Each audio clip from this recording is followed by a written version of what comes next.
الله وبركاته. بسم الله الرحمن الرحيم. الحمد لله الذي وكفى وسلام على عباده الذين اصطفى. أما بعد فأعوذ بالله من الشيطان الرجيم. بسم الله الرحمن الرحيم. إن هذا القرآن يهدي للتي هي أقوم. صدق الله العظيم. جمال و حسن قرآن نور جانے ہر مسلمان ہے. جمال و حسن قرآن نور جانے ہر مسلمان ہے. قمر ہے چاند اوروں کا ہمارا چاند قرآن ہے. بہار جاویداں پیدا ہے اس کی ہر عبادت سے. بہار جاویداں پیدا ہے اس کی ہر عبادت سے. نہ وہ خوبی چمن میں ہے نہ اس کا کوئی بستہ ہے. کلام پاک ازدہ کا کوئی ثانی نہیں ہرگز. کلام پاک ازدہ کا کوئی ثانی نہیں ہرگز. اگر لولو عمہ ہے مگر لال بدخشا ہے. ارے لوگوں کرو کچھ پاس شان کبریائی کا. ارے لوگوں کرو کچھ پاس شان کبریائی کا. زباں کو تھام لو اب بھی اگر خوشبو ایما ہے. محترم حضرات اور سامعین کرام، میں اس پرنور محفل میں ختم قرآن کی نسبت سے قرآن مجید فرقان حمید کی عظمت پر کچھ لب کشائی کروں گا، جس کے لیے میں نے ایک آیت کریمہ تلاوت کی ہے. ان هذا القرآن يهدي للتي هي اقوم. اس آیت کریمہ میں اللہ سبحانہ و تعالی نے اپنے پاک کلام کے بارے میں ایک دعویٰ فرمایا ہے کہ یہ قرآن جو لوح محفوظ سے اترا ہے، یہ قرآن جو رمضان المبارک میں اترا ہے، یہ قرآن جو لیلۃ القدر میں اترا ہے، یہ قرآن جس کو جبرائیل امین محمد عربی صلی اللہ علیہ وسلم کے معصوم مصفہ دل پر لے کے اترے ہیں، اس میں اس بات کی ضمانت موجود ہے کہ رہتی دنیا تک قیامت تک کے واسطے ہر فرد بشر کے لیے سیدھے سچے راستے کی رہنمائی کرتا رہے گا. اس کا راستہ اس قدر سیدھا ہے کہ لم یجعل لہ عوجا.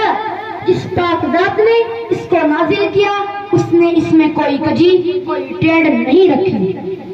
چنانچہ اس آیت کریمہ کی تفسیر میں معروف مفسر قرآن مفتی شفیع عثمانی رحمت اللہ علیہ قرطبی کے حوالے سے لکھتے ہیں کہ اللہ نے قرآن کے ہدایت کے راستے کو اقوم کہا ہے، اور اقوم اس راستے کو کہتے ہیں کہ جس میں تین چیز پائی جائیں. نمبر 1، وہ راستہ قریب ہو. دوسرے، وہ راستہ آسان ہو. تیسرے، وہ راستہ تمام خطرات سے خالی ہو. اس کا مطلب یہ ہوا کہ اگر کسی شخص کو حق کے راستے پر چلنا ہے، اگر کسی کو خدائے ذوالجلال تک پہنچنا ہے تو قرآن سے زیادہ قریب کا راستہ کوئی نہیں ملے گا، قرآن سے آسان راستہ کوئی نہیں ملے گا، اور قرآن سے زیادہ پرامن راستہ کوئی نہیں ملے گا. اگر اللہ تک پہنچنے کے لیے قرآن کو چھوڑ کر کسی اور طریقے کو اپنایا جائے گا تو ذالک هو الضلال البعید، وہ دور کی گمراہی میں جا پڑے گا.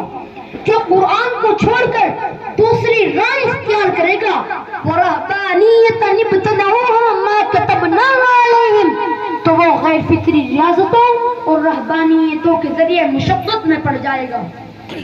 جو قرآن کی راہ کو چھوڑ کر دوسری راہ اختیار کرے گا تو شیاطین الجن والانس یوحی بعضهم الی بعض زخرف القول غرورا، تو رہزنوں اور ڈاکوؤں کے ہاتھوں متاع دین و ایمان کو لٹا کر خائب و خاسر ہو جائے گا.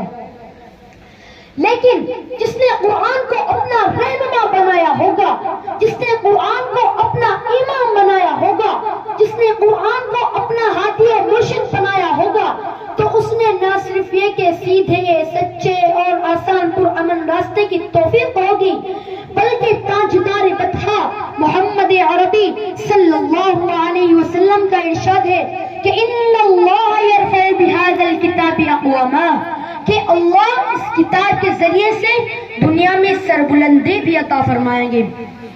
یہ قرآن ہی تو تھا کہ جس نے 23 سال کے تھوڑے سے عرصے میں مفتوحوں کو فاتح بنا دیا، غلاموں کو پیشوا بنا دیا، چرواہوں کو بادشاہ بنا دیا، جاہل اور ان پڑھ بدبو کو علم و دانش کے اس مقام عروج تک پہنچا دیا جہاں فلسفیوں کے قد بولے نظر آ رہے تھے۔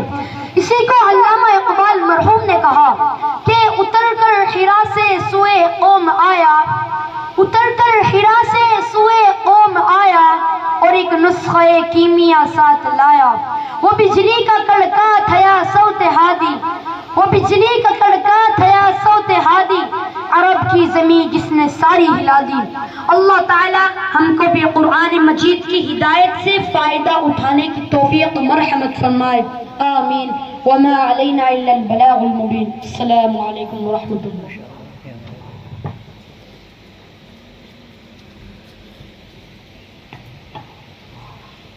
ماشاءاللہ، یہ تھے ہمارے بھائی محمد اکرمہ جو بہت ہی اچھی تقریر پیش کر رہے تھے۔